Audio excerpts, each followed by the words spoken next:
Would you like to learn how to cure corned beef yourself at home? Stay tuned to the next episode of Hilltop Stovetop.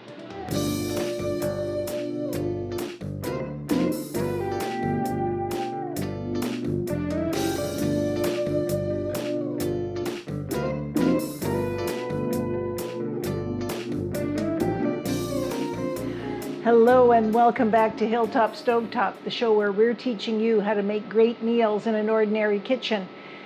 Today we're going to be making corned beef, and not just buying some already processed meat, but we're going to be actually taking some plain beef and corning it. Now this is as a request from one of my subscribers who had watched my video on how to make an old-fashioned ham and was wondering if the same thing would work for corned beef, because she wanted something that wasn't quite as salty as all the processed stuff. So bottom line is the recipe for the ham wouldn't work as well, I don't think, because it's too sweet. But between that and the fact that we happen to have a beef brisket in the freezer at my sister's house, we're going to go ahead and make corned beef from scratch. Now you'll notice I'm wearing a different apron today. This is the one from Cabela's. It's not my usual apron, but I'm wearing it because there was one critical ingredient for this that I've been trying to find, and that is the curing salt. I consider it a critical ingredient. Some people would prefer to not put it in there, but I finally found it at Cabela's. So we're going to start off with our spices. We've got whole allspice, and what we're doing here is we're just toasting them in a frying pan. We've got mustard seed. We've got coriander seed. We've got black peppercorns. We've got whole cloves, and I will put the ingredients in the description. And then we've got cardamom pods. And we're going to start with that. And, oh, look out, Coco. Coco's very interested in this piece of beef here. And we've got a hot frying pan here, and we're just going to toast them until the fragrance starts to come out. So that's the first step in this.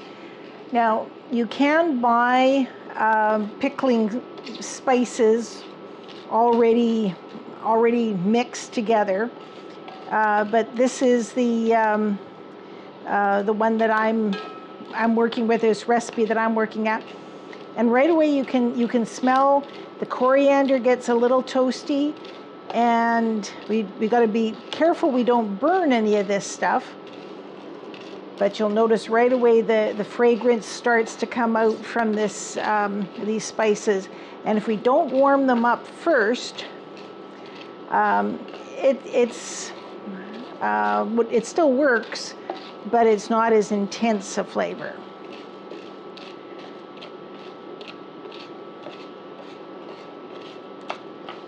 We're going to keep stirring as we go.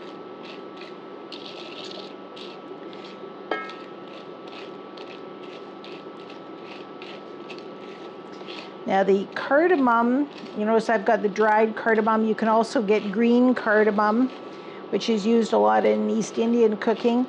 I happen to have these ones because it's an ingredient that I use in vinaterta, which is an Icelandic cake that I would make at Christmas time. But either would work for this purpose, I would think. Okay, so we got that nicely toasted up. We're going to turn that off. Now, next thing is we're going to crush them up. Now, I happen to have a mortar and pestle. And if you don't have one of these, you can just use a bowl in the back of a spoon, or you could put them in your food processor. Either would work. Just whatever it's going to take to crush these up.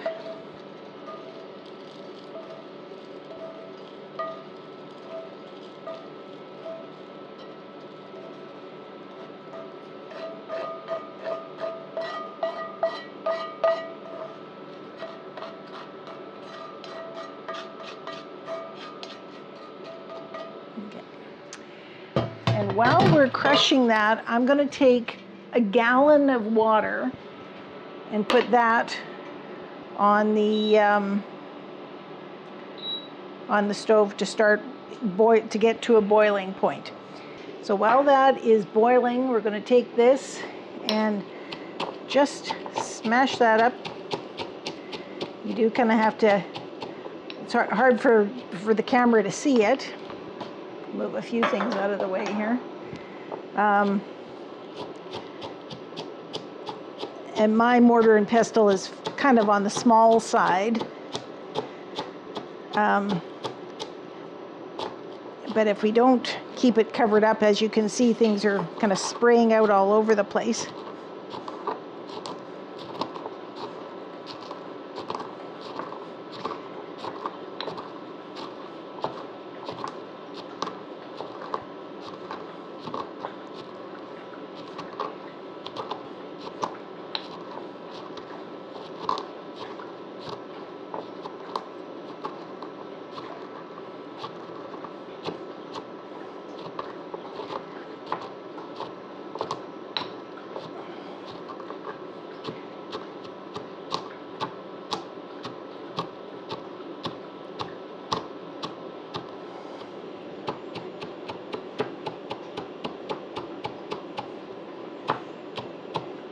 So I think we've got things kind of cracked up here.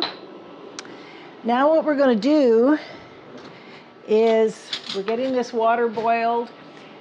We're going to deal with salt. Now there's lots of different kinds of salt. It's just regular salt is more than, table salt is not what you need. Table salt includes iodine, or usually it has iodine in it. It's an additive, plus it has anti-clumping agents. The same with if you use sea salt, which is what I would normally use when I'm cooking. But if you read the ingredients, it's sea salt, but then potassium iodine, sodium thiosulfate, and yellow prussiate of soda, which is an anti-caking agent. So those things will affect the pickling of this. We're using kosher salt today, which does have that anti-caking agent in it. Pickling salt is the only kind you're going to get that is totally pure salt, and that doesn't have the anti-caking agent in it. But either that or the kosher salt will work. So we're going to take the big thing here is that we've weighed it. We've got 300 grams of kosher salt, and just slide that in there. 300 grams of kosher salt. Now the reason you weigh it versus measuring it is depending on the kind of salt that you have. Like this has got quite coarse grains. So if you had one that had a finer grain, it would take up less volume than this will. So we've got 300 grams going into our water. The other thing that we have here is curing salt. Curing salt is sodium nitrite. And this is the reason that a lot of people don't like using prepared meats, is they're worried about the sodium nitrite, which in excessive amounts is not great for your health. But it is a critical thing when you are preserving. And sodium nitrate, it does two things. One is it helps the meat, or whatever it is you're putting it in, last longer in its preserved state. And the second thing that it does is it keeps that pink color to the meat.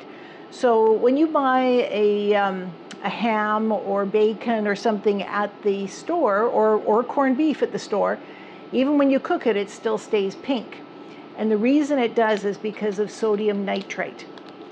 And we're going to put in 5 teaspoons of that into our water, and a cinnamon stick, and half a cup of brown sugar. So this is quite different than the ham, where we would have put a couple of cups of brown sugar in there.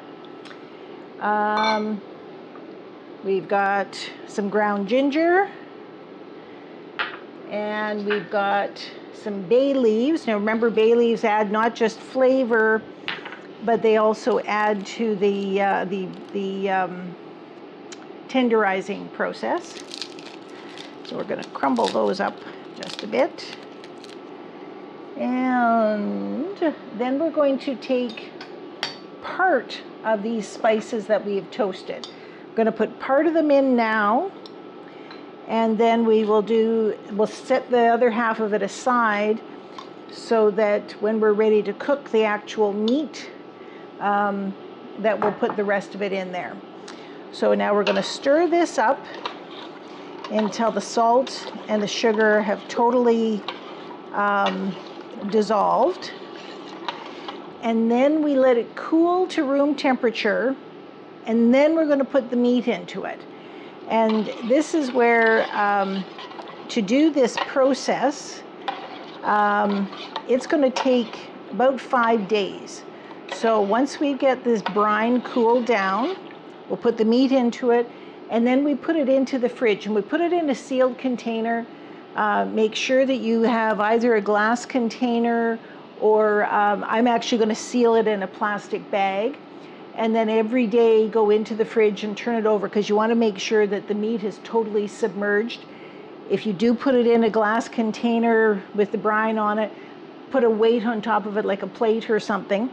Don't put it in the fridge in a metal container, because the salt will react with the metal container. So we're going to go ahead and let this boil away here. And you don't need to watch me do that. But then after it's boiled, like I say, we'll get it down to a room temperature, and then we'll do the next step. One other thing that I should mention about the sodium nitrite is if you really are adverse to this, it's okay to make it without this. It's just that your meat will look like cooked beef. And the other thing is, well, we're using a brisket, which is traditionally what you would make corned beef with. You can use any kind of beef that you want, or for those of you, my friends that are hunters, if you want to try this with bison or moose or venison, go for it, because the same process would work there. So we will see you after this is cooked and cooled. Hi there, folks. We're back. Six days later. 6 days later. We've had our beef brisket soaking away in this brine. Now, when we left off, I said, you know, you put it in the brine, you put it in a some kind of non-reactive kind of material. You don't want to put it in a metal pan. You can put it in a glass pan, but you want to make sure that it's totally covered in the brine. Now, I happen to have a vacuum sealer, so I was able to put it into a bag, seal it all up, and leave it in the fridge for the 6 days, just like that. So now we're ready for our cooking process. And first thing we're going to do is get rid of the old brine here. So I have a colander in the sink here to catch all of the spices and stuff as it, so it doesn't clog up my drain. And I'm just going to dump this all out here. And you can see how there's all of the spices in there.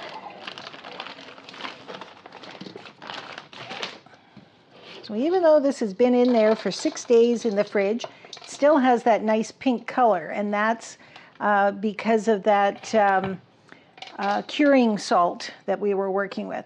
So now we're just going to rinse off all of the excess, the brine and the spices.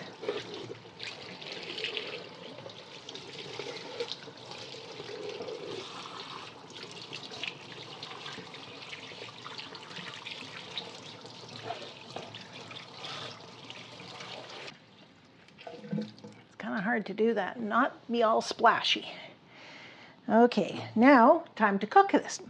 So we have here a nice big pot of water, and we're going to get that up to a boiling temperature. And what we want to do with this is we want to take this meat, pop it into this pot, and we want to make sure that there's enough water to cover it by at least an inch, And for my subscriber who actually suggested this, one of the things that she was talking about was when she tried to make corned beef, it was too salty. So this is the stage where if you want it less salty, that you've got some control over it. So what we're going to do here is I've got my my big 8-cup jug here, and we're just going to keep adding water.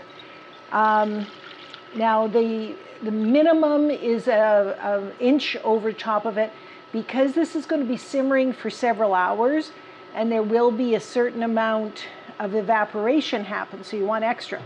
But if you want it less salty, just put in more water, like make it so that it's 2 inches over the top of the meat. So I'm going to pretty much fill this pot right up. And we're going to get it up to a boil to start with. And then I'm going to reduce the heat so it's just simmering, just barely bubbling. And we're going to let it bubble for about 3.5 hours. And then we'll be ready to go with our meal. Now, towards the end of that 3.5 hours, I'm going to do a couple of things to get ready for the actual dinner. Now, traditionally with this kind of thing, a typical kind of thing to have is corned beef and cabbage. So I've got some cabbage, and I'm going to have some mashed potatoes, and but that we don't have to do right till the very end. Once it is cooked, you can then put it in the fridge, and it'll keep for about a week. You can have it cold in your sandwiches, or you can heat it up again. But anyway, we will see you in about 3.5 hours. As soon as Coco gets out of my way. Okay, and here we are, 3 hours down the road. And as usual, I forgot to tell you one really important thing, and that was when we put the meat in here with just the plain water, the other thing I added to it was the remainder of the pickling spice. So if you remember 6 days ago when we were crushing all of those bits of allspice and pepper and mustard seed together, we only used part of it in the brine. So I put the rest of it in with this water. No extra salt, but I did put the extra spices in there. And then it says to cook it for 3 to 4 hours, or until it is fork tender. Now I've stuck a fork into this, and it seems to me like it's pretty tender. And now doesn't that look gorgeous? And it still has that pink tinge, and that's because of that curing salt that we put in it. If you choose not to do that because you don't want the nitrates, then that's fine. It just won't have that pink color. Now I'm going to get this out of our road. And I do have the cabbage steaming away on the stove there. One of the suggestions in the recipes was that you use the water from this to cook your vegetables in it, the cabbage and the potatoes. Personally, I think that would be make it a little spicy, so I've opted to just steam them. But I am going to put some butter and some nutmeg in it. And remember when we did the mushrooms polonaise, and I was talking about how nutmeg is so good with earthy kind of vegetables like cabbage, like turnips, like carrots, and mushrooms. So anyway, we've got this here, and what we're going to do, I'm just going to cut it in half to make these more reasonable size pieces. And normally what you do with this brisket, now doesn't that look gorgeous? And we're going to slice it. Let's make sure I've got it. Yep, that looks the right direction.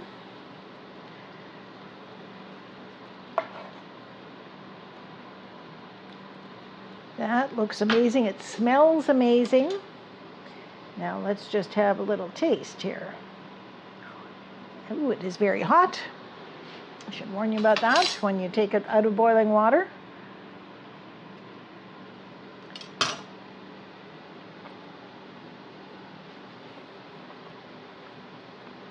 Just like my mother used to make.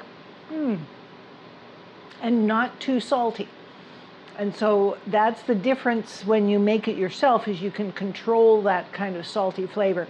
You've got the flavors from all these pickling spices. You've got the allspice, you've got the cinnamon, you've got the mustard, but it's not overpoweringly salty. So I hope that you enjoyed today's episode of Hilltop Stovetop, where we've made home-cured corned beef. And remember, this was something that was a suggestion from one of my subscribers. So if you're a subscriber and there's something that you would like to learn, by all means put it in the comments and I'll see what I can do. In the meantime, we will see you the next time. Bye-bye for now.